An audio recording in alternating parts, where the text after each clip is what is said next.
Washington AP, buffeted by seething differences, members of a key House panel are digging into work on the sweeping GOP tax plan that President Donald Trump and Republicans are counting on to protect their majorities in elections a year from now.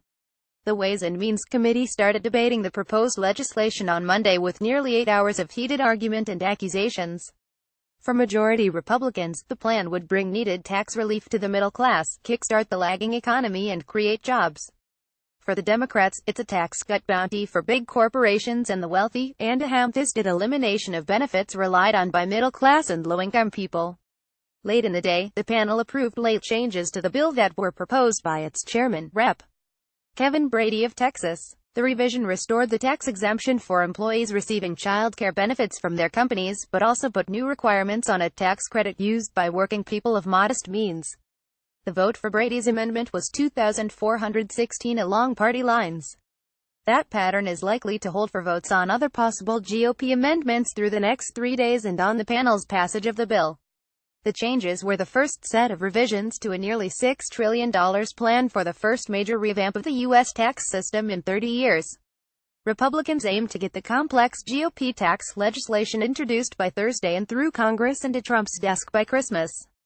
Trump made overhauling the tax system a campaign pledge and an economic promise.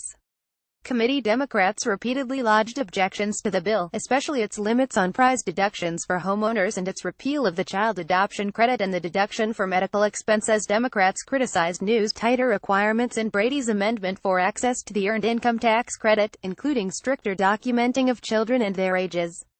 They insisted it's a valued tax break for working people of modest income that provides an incentive to remain employed. "We're not talking about fraud here," insisted Rep. Bill Pascrell, DNJ. "We're zeroing in on fraud that doesn't exist." Republicans focused on findings by Congress' nonpartisan Joint Committee on Taxation that the bill would lower taxes across all income levels over the next several years. Clearly this is helping real people. It's helping teachers, it's helping students, it's helping struggling families that are living paycheck to paycheck, said GOP Rep.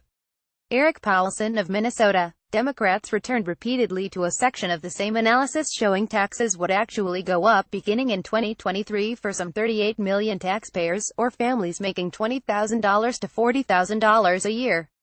The committee's top Democrat, Richard Neal of Massachusetts, said the bill puts the well-connected first while forcing millions of American families to watch while their taxes go up. He and other Democrats complained that Republicans crafted it in private without their input. At stake is whether the GOP will succeed in passing the most sweeping rewrite of the tax code in decades, which would be a major achievement for congressional Republicans and Trump after a year largely devoid of legislative wins. Looking ahead to 2018 midterms, Democrats and Republicans are both trying to win the debate over who best looks out for middle-class Americans. The legislation would add $1.5 trillion to an already ballooning national debt as it delivers a major tax cut to corporations and repeals the estate tax, which would benefit a tiny percentage of the wealthiest families in the country. It would also simplify the loophole-ridden tax code by collapsing today's 7 personal income tax brackets into 4. And it would nearly double the standard deduction used by people who don't itemize, and increase the child tax credit, an element championed by first daughter Ivanka Trump. It's about making America's economy stronger than ever by delivering more jobs, fairer taxes and bigger paychecks across the nation, said Brady.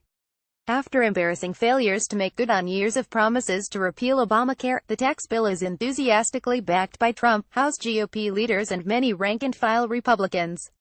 They promise a simpler IRS code, a more globally competitive business tax structure, and tax cuts for the middle class and families with children. But there is considerable trepidation as well. In addition to the overall increases in later years for low-income Americans, many earners in the upper middle class, especially those from high-tax states, are facing tax increases. That's because the measure would no longer permit taxpayers to deduct state income taxes from their federal taxes. Powerful lobbyists are fighting to protect favored deductions, while a few well-financed interest groups, including the National Association of Home Builders, have already vowed to oppose the legislation. The Home Builders Group has voiced concerns over Republicans' decision to lower the mortgage interest deduction from $1 million to $500,000.